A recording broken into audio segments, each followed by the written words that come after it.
remote is open with the buttons on and off. Well, it's got 3 buttons, and this, the 2 relays. I thought it only had 1, but it's got 2. See the antenna, and there's the chip.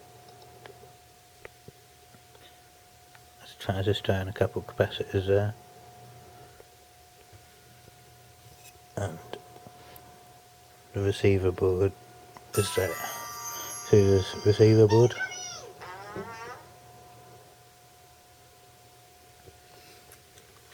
So yeah, it works on 12 volt, and that's for an upcoming project. I don't know if you can see that, but these relays are rated for 250 volts, 10 amps. So yeah.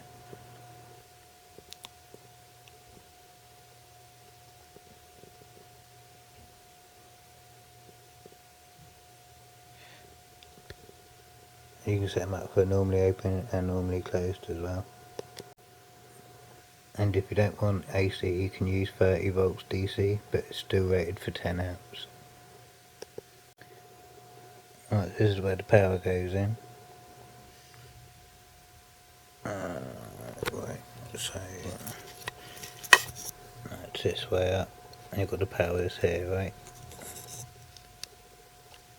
12 volt DC.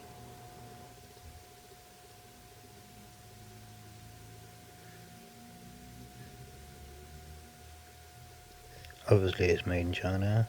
You see the model number there.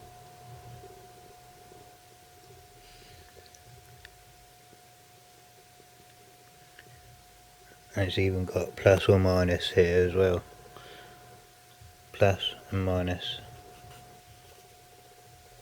So on the left you've got the plus, and on the minus on the right. So you know what one to wire in. Plus, minus. Plus, minus. Yeah, the ones on the right here, normally closed.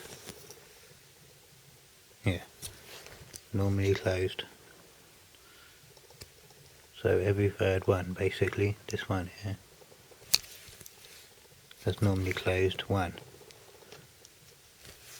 Next one along, it's a common, one after that, normally open.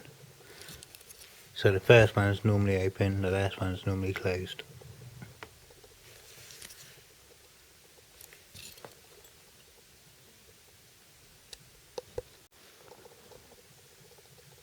Verify this with the multimeter. Is there power going on there? Could check the other side as well. See, this pin over here to the right is the power in. The one on the left is the ground, and the other 2 in the middle are the data, and it goes into the receiver board, and you can see them going in there. Yeah, I'll be using the first 2 pins of this, normally open. Whatever you put it into, it'll reverse. So open to become closed, closed to become open. So you wire it, assuming the power's off, and assuming you're not triggering the input, which is dealt with by the chip in the board. So yeah, first 2 pins I'll be using. Right, so you're going to need a kettle like this. If you push it on and turn off the input power, it will stay in the down position, or the on position, it will stay there. That's the sort of kettle you need to use to do this project. Basically it'll just be a remote kettle. Right, so basically this is just wired in now. That'll be obviously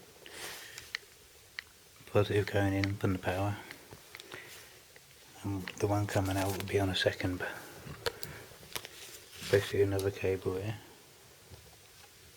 which is separate from that cable, and that will go positive there next to it. You've got the brown going in, brown going out, and of course the 2 neutrals go together. Neutrals go together both sides, but the live goes in on one, comes out on the other, and then it connect like a switch, see? Right, you've got the brown going in from one side, coming out on the other side to the other cable. Then you put the neutrals here, basically solder these two neutrals together, and there you go. You can put a plug one end and the kettle the other end. Simple. Another thing you can do is put a switch between these two, and then you can bypass it. So if your 12 volt supply to this unit doesn't get here, you can just flip a switch and it will bypass. So you'd want to put it between that and that, basically put a switch between them two. Right, so the second pin is the common, so you want that side to go into the plug. So yeah, common, plug, and there. Basically the other one, which is normally open, that goes on the kettle. Right, so now the neutrals are soldered together, you can start cable tying it.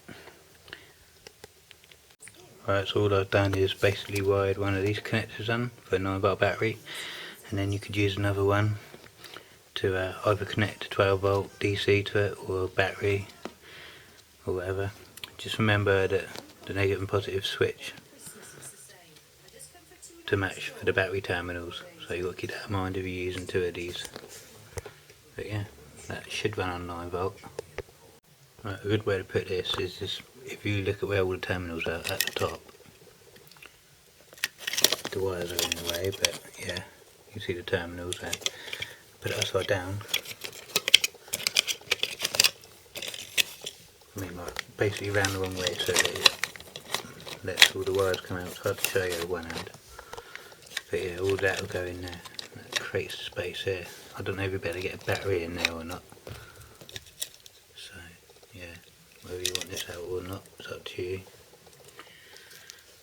But yeah, double cable tied it. One of them's got the 9 volt battery around, and the other one's just got the AC. So it's double tight, it won't fall through that hole basically. And that's what it looks like, all done. Basically you plug the battery in, and you can use it as a remote. Really easy. You don't have to power a kettle from it, you can power anything that runs off 240 volts AC now. Basically remote control. Yeah.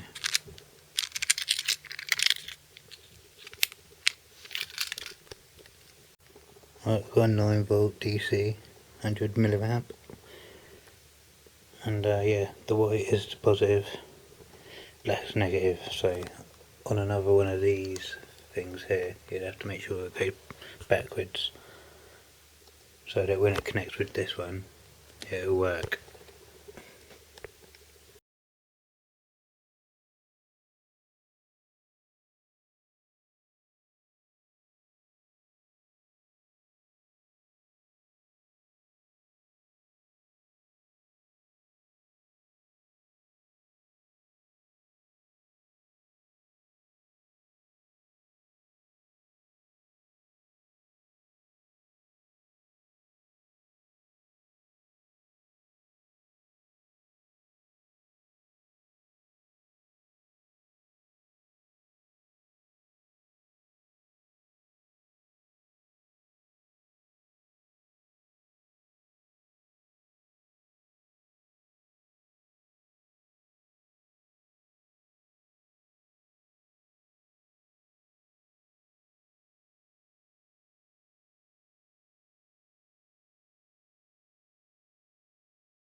Right, so that's all cable tied up nicely now.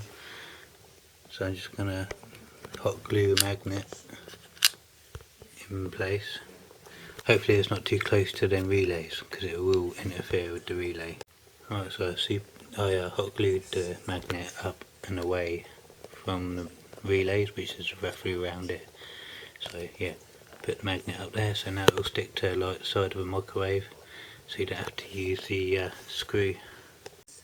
Right, as you can see the plug's on there now. Just need to solder these wires together to go to the actual kettle itself. Then we can test it out. Yeah, so you can use these little blocks if you haven't got any soldering iron or solder, or if you can't be bothered to solder it. So here's the live test, it's all plugged in. What one will it be?